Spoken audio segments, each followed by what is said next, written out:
Crónicas de la Rana Libertadora. Tomo 1. Encrucijada de Cuervos, de Medardo Landon, Masa Dueñas. Capítulo 21. Villa Tormenta.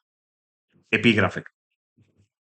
Cuando el tirano Damotrano conquistaba una cultura humana, ejecutaba al linaje de gobernantes originarios, salvo a unas cuantas hijas de los jefes, que entraban en su inmenso serrallo a procrearle hijos para suplantar a los gobernantes naturales de los colonizados.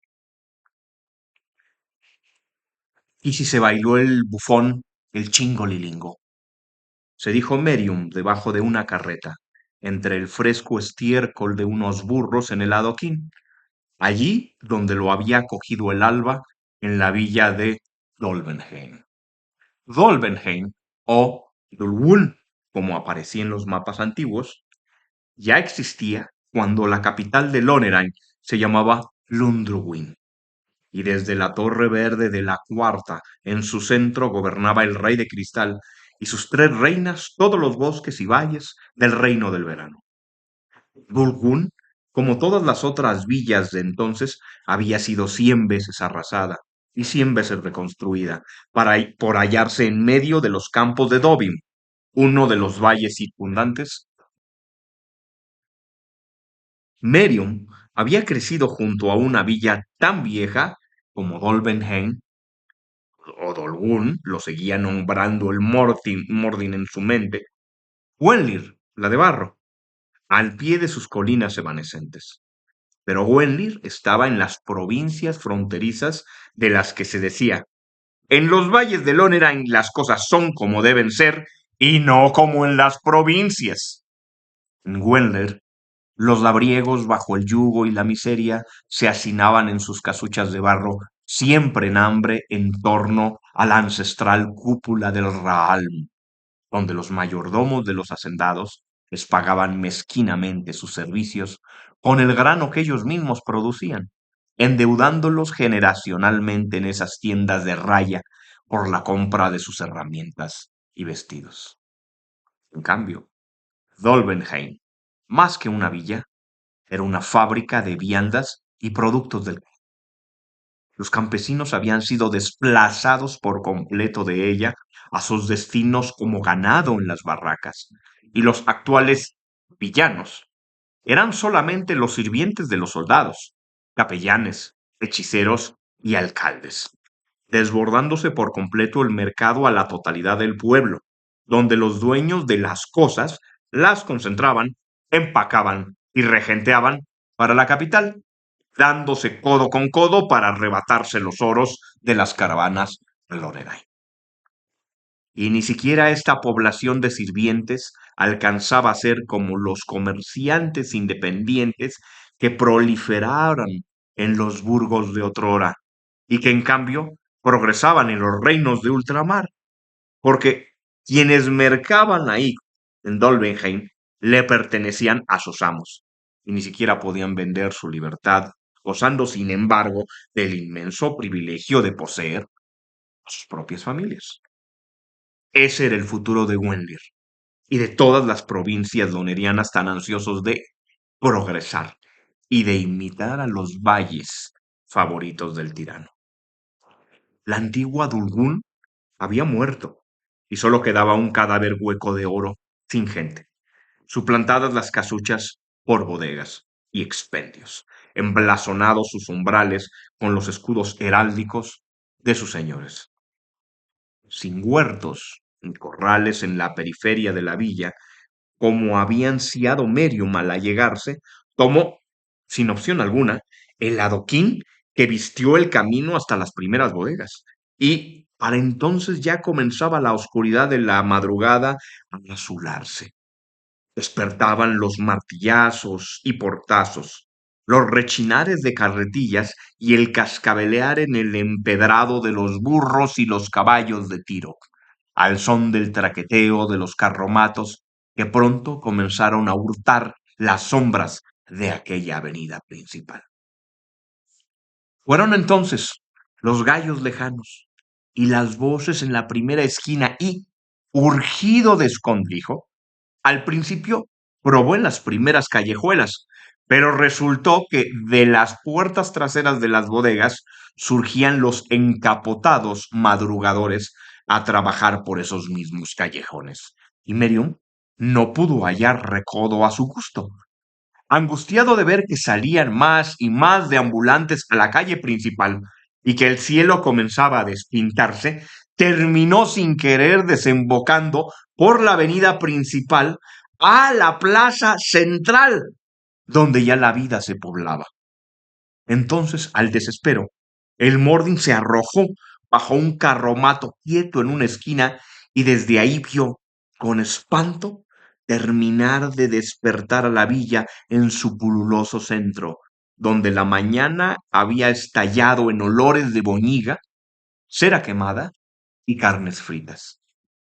Y desde allí, poco a poco, comenzó a caer en cuenta, tan asqueado como aterrado, del daño de Dolbenheim, mientras, oteando por posibles escondrijos, la plaza se desplegó en todos sus asuntos, descubriendo que el mismísimo camino real llegaba desde otros sures y Pino Seco, cruzando la plaza circular con las 20 carretas de ancho de sus losas grises antes de continuar hacia el norte y las ciudadelas del río Dredarim rumbo a la capital.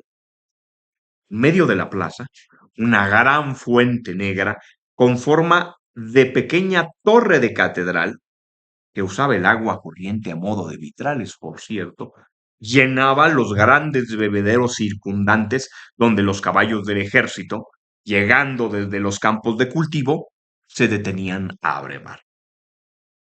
Las caravanas allí también se arrimaban para armarse con los géneros de bodegas, verduras y granos para enviarlas a la capital, mientras los mayordomos salían al paso a comprarles lino y algodones del sur y cerveza del norte. Y así, como en los campos había vislumbrado Merium las moradas naturales de cada una de las 5 castas de la clase privilegiada, así se cernían los edificios principales en torno a la plaza. Las torres de los soldados, que en los campos tenían un sargento, allí en cambio era un pequeño castillo con un capitán, alzándose a la izquierda de Merium bajo la carreta, a medias oculto tras la fuente. Y de los molinos de los hechiceros en los sembradíos, crecía ahora, a la derecha del Mordin, una maciza torre sin ventanas y almenas como cresta de serpiente marina, bajo el mando de un mago de la Hermandad Bermellón. Y, en lugar de las capillas de los caminos, se hinchaba en Dolbenheim una catedral con su abad justo al otro lado de la plaza, enfrente de la carreta. A su izquierda, pero sobre el mismo muro, sin ir más lejos, las escalinatas y columnatas doblaban hacia lo alto, hacia el portal del ayuntamiento, donde el alcalde administraba a todos sus capataces de los campos a días de camino a la redonda. A su derecha inmediata, cruzando la calle por donde había llegado, estaban las puertas abiertas del bullicioso salón de los prestamistas y cobradores de impuestos, donde se vertían oros y papeles de cambio bajo el sello de un director alcabalero. Y, así como se enconaban en los campos sargentos, capellanes, hechiceros, colectores de impuestos y capataces, allí en la villa, los capitanes, abades, magos, alcaldes y alcabaleros se reñían tanto como en las ciudades disponían sus pugnas los generales, los obispos, los arcanos, los varones y los cernidores, pues ese era el modo en el que el tirano Damotrano administraba su reino y lo mantenía en balance y bajo control, con pugnas. Subió el sol y se manifestó la plaza de regateos y mensajerías en una marea de botas, calzas y espuelas frente al Murdi. Y ahí, a buena luz, los sirvientes humanos resultaron ser de las más diversas etnias conquistadas, escogidos y criados por la preferencia de sus amos como razas de perros, para mantener lo que se creía era el prestigio más colorido de la cultura conquistada, marcándolos con hierros en la cara con los emblemas heráldicos de sus amos.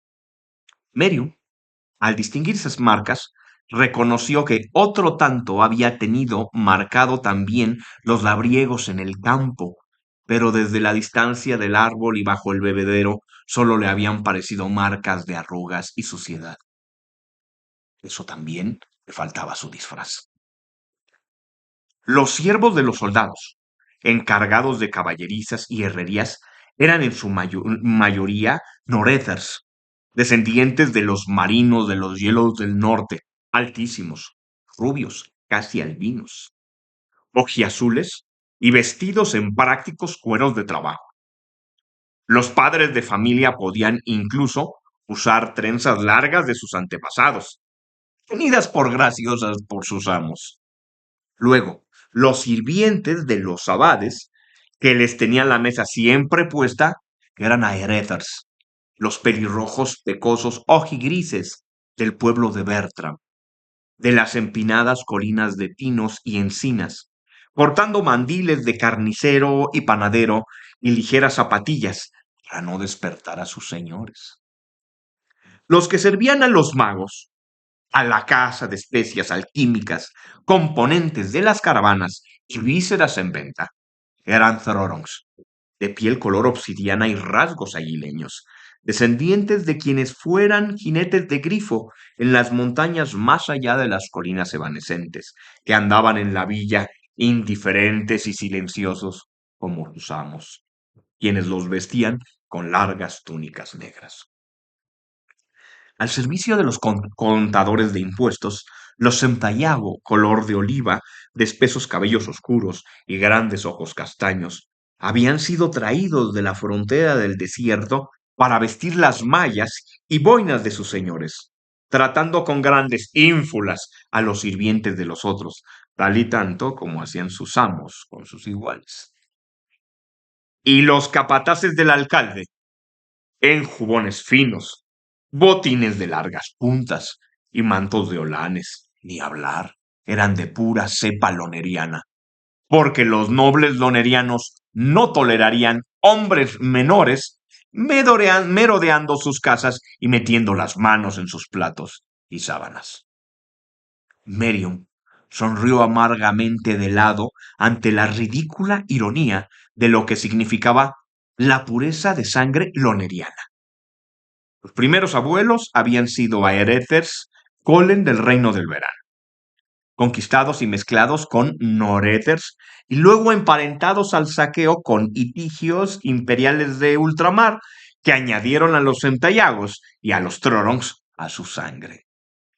El loneriano noble, casual afortunado por el capricho del tirano, exhibía los rubios del norether, las pecas del aerether, los rizos del Santiago, la nariz aguileña Thorong, por lo que cultivaban a sus sirvientes étnicamente puros en sus defectos, para distinguirse de ellos, sin la menor memoria de sus orígenes verdaderos, porque la nobleza poco sabía escribir y nada se interesaba por los hechos de días no vistos por ellos mismos, ni siquiera tomándose la molestia de reflexionar sobre sus orígenes, menos cuando podían inventarse gigantes y dragones, iniciando su linaje para sus escudos de armas.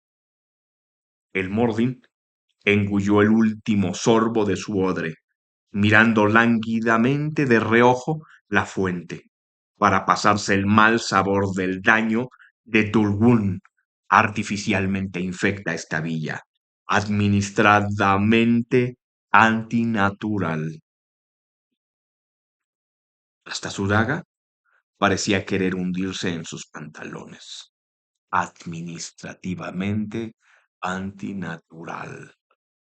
Tolvenheim, que había sido Dulgun. Tampoco esos hombres bien alimentados, los sirvientes, habían heredado sus propios nombres. Crónicas de la Rana Libertadora, tomo uno, Encrucijada de Cuervos, de Medardo Landon Masadueñas.